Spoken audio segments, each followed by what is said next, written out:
Love marriage ठीक है कि अरेंज मैरिज ठीक है? सुप्रीम कोर्ट के ऊपर भी एक चीज है समाज। जो अरेंज मैरिज है वो आप उसके बारे में कुछ नहीं जानते हैं। लव मैरिज है कि आप उसको 3 साल 4 साल से जान रहे हो, दूसरी शादी कराया जाता है तो एक्चुअल में तुम देखोगे तो एक तरह का उसका डिवोर्स हो रहा है। वो मेंटली शादी कर चुका है किसी से। इसमें उस माँ बाप की भी गलती नहीं और इसमें आप लड़की लोगों की भी गलती नहीं है ना। देर ना हो जाए, कहीं देर ना हो जाए। उसके बाद पता चला वो कहीं और फंसल था तो लव हुआ कहाँ जो लव मैरिज हो। सवाल गलत है, आप तो पहले से फंसल है। अगर लव मैरिज इतना ही अच्छा होता है सबसे ज्यादा डिवोर्स वही होता है। रीजन समझो क्या होता है, जिसको कहते हैं जीवन साथी चुनने का अधिकार, पर्सनल लिबर्टी।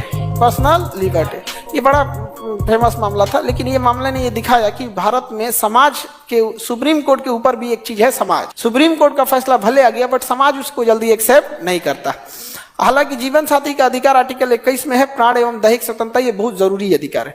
देखो इसमें सबसे बड़ा प्रॉब्लम क्या आता है, दो जगह लोग कंपेयर करने लगते हैं कि एक लव मैरिज ठीक है कि अरेंज मैरिज ठीक है।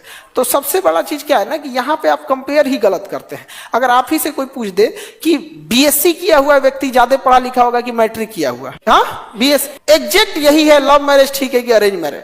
अरेंज मैरिज का मतलब होता है कि आप जिससे शादी करने जा रहे हैं आप उसको अभी जानते तक नहीं है, खूब से खूब एक आध बार फोटो वोटो देखे। आज का जमाना आ गया है तो लोग मिलवा भी देते हैं 10-15 मिनट के लिए, चल भाई तुम देख ले यहाँ पे बातचीत कर। अब इसमें तुम लोग अब इसमें तुम हंसेगा और उसके बाद कहेगा कि हम ग्रेजुएट होके आए हैं। इसमें क्या ही बात थी, आज के टाइम पे तुम्हें नहीं पता रहता। पहले क्या था ना, फोटो देखना है कुछ एक बार मंडपे में देखोगे, बट एटलीस्ट अभी क्या है कि फोटो वोटो देख लेता है।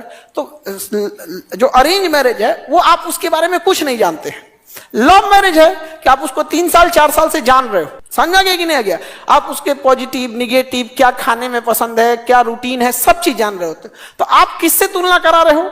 एक इंसान जो लव मैरिज है जिसको आप 4-5 साल से जान रहे हो उससे कंपेयर करा रहे हो जिसे तुम जानते तक नहीं हो। तब कहोगे कि लव मैरिज ठीक होता है, तब उस हिसाब से मैट्रिक के आगे बीएससी वाला भी ठीक होता है। आप समझे? तो ये दोनों में कंपेयर ही नहीं बनता है। 4 साल 5 साल बाद शायद ये भी तुम्हें इतना घुल मिल जाओ कि उससे ज्यादा बेटर समझ हो जाए। लेकिन क्या होता है ना, इंसान जल्दी समझ। दूसरा क्या आता है कि कोई लव मैरिज करना चाहता है और उसका दूसरी शादी कराया जाता है तो एक्चुअल में तुम देखोगे तो एक तरह का उसका डिवोर्स हो रहा है। वो मेंटली शादी कर चुका है किसी से। अगर वो किसी से कोई लड़का है या लड़की है दूसरे से शादी करना चाह रहा है बट उसको छोड़ के समाज के दबाव में, परिवार के दबाव में दूसरी शादी, तो एक तरह का उसको समझिए क्या है, एक तरह का सॉफ्ट डिवोर्स ही है। तो उसको थोड़ा सा तकलीफ लगेगा ही। कोई एक अच्छा रिश्ता है जिसको ना वो तोड़ना चाहता है ना कुछ, बावजूद समाज और परिवार के प्रेशर में आके उसको रिश्ते खत्म करता है, फिर एक ऐसी जिंदगी शुरू करता है जो नए सिरे से हुआ। लेकिन देखो जिंदगी किसी के लिए रुकती नहीं है।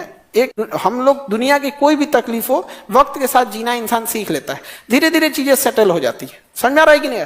तो इसमें भले अधिकार दे दिया जीवन साथी चुनने का अधिकार, लेकिन अभी भी समाज एक्सेप्टेबल नहीं है। समझा गया कि नहीं? समाज उसको एक्सेप्ट करता है? नहीं करता है यहाँ पे।